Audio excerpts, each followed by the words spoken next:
স্বামী গো, তুমি সপ্তাহের জন্য ছুটি নিয়ে বাড়িতে আসো। আমার ছোট্ট বোনের বিয়ে, সেই বিয়ে বাড়িতে যেতে হবে। তো তুমি কি বলেছিলে যে আমার হাতে সময় নাই কল্যাণী, তুমি যাও, তোমার বোনের বিয়ে তুমি একাই গিয়ে আনন্দ করে খেয়ে আসো। আজ আমার মনে পড়েছে কল্যাণী, তুমি ঠিক বলেছো।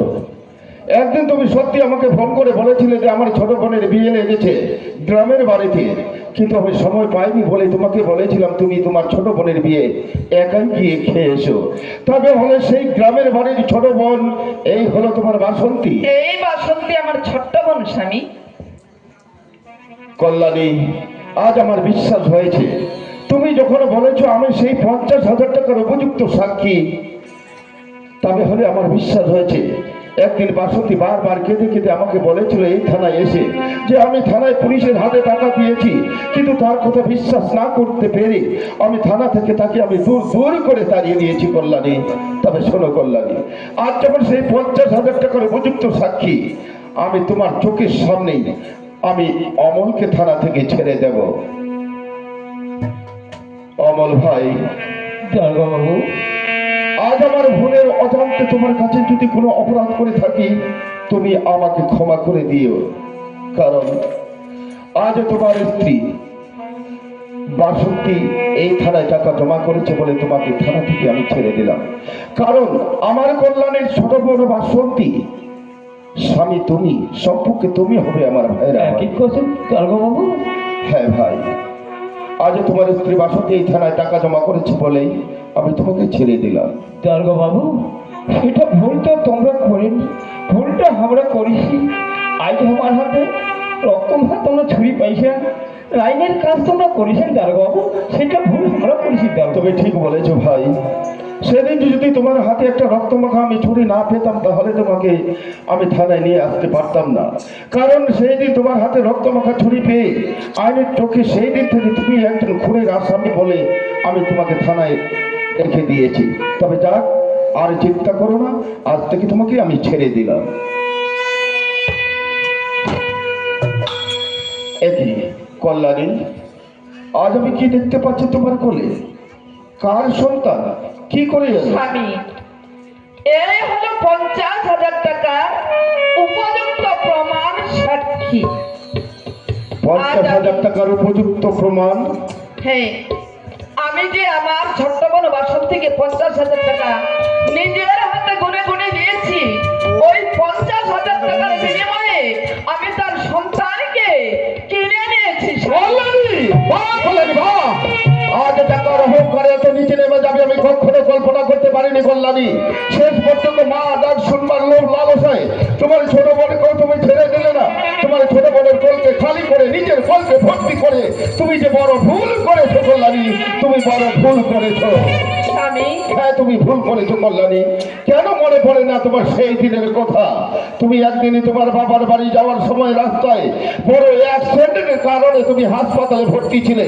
সেই হাসপাতালে তুমি মাতৃত্ব হারিয়ে ফেলেছো বলেই সারা জীবনের মতো মা ডাক থেকে তুমি বঞ্চিত হয়েছো। স্বামী, হ্যাঁ কল্যাণী। তবে এ কথা তুমি আমাকে কেন বলোনি? কল্যাণী, আমি কেন তোমার কাছে এই কথা গোপন করে রেখেছিলাম তুমি জানতে চাইছো কল্যাণী? এতদিন যাবৎ কেন তোমাকে আমি বলিনি? তবে শোনো কল্যাণী, আমি যে আমার প্রাণের চেয়েও তোমাকে অতি বড় ভালোবাসতাম, সেই দিন যদি হাসপাতালে সেই কথা তোমার সম্মুখে আমি খুলে বলতাম, আমি ভেবেছিলাম আমার জীবন থেকে কথা বলার সঙ্গে সঙ্গে তুমি যদি হারিয়ে যাও, আমি সেই ভয়ে সেই দিন থেকে সেই কথা তোমার কাছে আমি গোপন করে রেখেছিলাম। কল্যাণী, তুমি বড় ভুল করেছো কল্যাণী। আজ তুমি যেমনি করে মা ডাক থেকে বঞ্চিত হয়েছো, তেমনি করে তো আমিও বাবা ডাক থেকে বঞ্চিত হয়েছি। আজ যদি আমাদের ঘরে একটি সন্তান হতো কল্যাণী, তাহলে তোমাকে মা বলে রাখতো, আমাকে বাবা বলে রাখতো রে কল্যাণী। এই মা বাবা বলে ডেকে আমাদের দুজনের দাবিত প্রাণ খানা শীতল হয়ে যেত। কেন বুঝতে চাইছো না? দেখো না রে কল্যাণী, আজ তুমি যে সন্তান কোলে নিয়ে আছো, সেই সন্তান যে তোমার কোলে মানায় না রে কল্যাণী, তোমার কোলে মানায় না। আর যার সন্তান সেই মায়ের কোলে, সেই সন্তানকে যদি তুমি ফিরিয়ে দাও তবে সেই মায়ের কোলে মানায় কল্যাণী। তুমি কল্যাণী, আজ যে বড় ভুল করেছো তোমার ছোট বোনের কাছে, এখনো সময় আছে রে কল্যাণী। এই ভুলের প্রায়শ্চিত্ত করতে সেই সন্তানকে তুমি সেই মায়ের কোলে ফিরিয়ে দাও। বাসন্তী, নেবহীন তোর বুকের মালিক তুই ঘুরাই নেবহীন।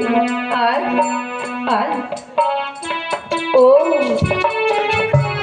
আজ মোর মনে পড়ছে ওই তো এই তোর বুকের মালিকের দিব্যি বিষ্ণু বলেই তুই মোর দিক টাকা দেখিস না, তোর ছোঁয়ার দিকে তুই দেখিস না রে বই। মুই তোর বড় দেখি না, মুই তোর মায়ের তুল্য, মায়ের অভিশাপ, মায়ের দিব্যি কখনো লাগে না বহিন। মুই মোর দিব্যি ঘুরাই নেন, তুই তোর কোলার মালিক ঘুরাই না বহিন। এতে কি করছি দিদি? থাক দিদি, থাক। দিদি মোর, তুই কি রে? তুই মানুষ না অন্য কিছু? কেন বহিন? তোর এত দুঃখ এত কষ্ট কি করে সহ্য করছি দিদি তুই? তুই তোমাকে সেদিন খালি কইবা পারলো হই ওরে বহিন বাসন্তী, বড় ধরনের অ্যাক্সিডেন্টের কারণে আমি মাতৃত্ব হারাই ফেলেছি। ওনার জীবনে কোনোদিনই ছোঁয়া হবে নি বহিন, ওনার জীবনে কোনোদিন মা হবো পারেননি। তাহলে তুমি এতটা কষ্ট পারো নি দিদি? বহিন হ্যাঁ তুই যে জানো না তোর জামাই বাবু যে গোপন করেছে বহিন, মুই জানো না বহিন। থাক দিদি, এটা সেদিন তুই 50,000 টাকা দিয়ে নে মোর বেটা কিনে দিছিল না, আজকে তোমাকে 1 টাকাও নি লাগবে। দারোগা বাবু বিনা টাকায় মোর বেটাকে সারা জীবনের জন্য তোমাকে দিয়ে দিল দারোগা বাবু। বাসন্তী, হ্যাঁ দারোগা বাবু, আজকাল থেকে তোমরা আমার আসল মা বাপ, তোমরা আমাকে তোমার পরিচয় মানুষ করেন দারোগা বাবু। তাই তোমার ছেলে থাকলে সুখে থাকবে, ওই তোমার ছেলে থাকলে দামি দামি জামা প্যান্ট পরবে, দামি দামি খাট পালঙ্কের উপর শুতবে, ওর দিদি নিজের হাতে সোনার চামচ দিয়ে ক্ষীর মাখন ছানা খেলাবে। বাসন্তী, আর মোর মতন গরিব দুঃখী মায়ের ছেলে থাকলে ওই ছেলে শাড়ির কাজল খান ছাড়া কি দিব পারি না। চুপ করো বাসন্তী, তুমি চুপ করো, আর বলো না রে বাসন্তী, তুমি আর বলো না। দেখেছো কল্যাণী, তুমি তো বাসন্তীর বড় দিদি, তোমার বড় মন হওয়ার দরকারে ছিল। কিন্তু জানো আজ তোমার থেকে তোমার ছোট বোন আজ কত বড় মহানতার কাজ করেছে, শুধুমাত্র তোমার দুঃখ দশা দূর করবার জন্য। আবার সারা জীবনের মতো সেই সন্তানকে আবার তোমার কোলে ফিরিয়ে দিয়েছে। দারোগা বাবু, ও দিদি তোমরা বকেন না দারোগা নারী বাবু, বাসন্তী, ও দিদি বকেন না। আমি জানি আজ কে কত বড় মহানতার কাজ করেছে। তুমি যে মহানতার কাজ করেছো, আজ তোমাকে দেখে মন আমার কি বলে জানো রে বাসন্তী?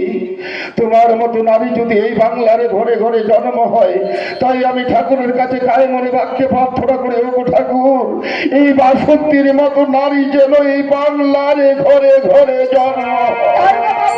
ওরে হতভাগী, কেন তুমি আমাকে বারবার দ্বারকা বাবু বলেই যাচ্ছ?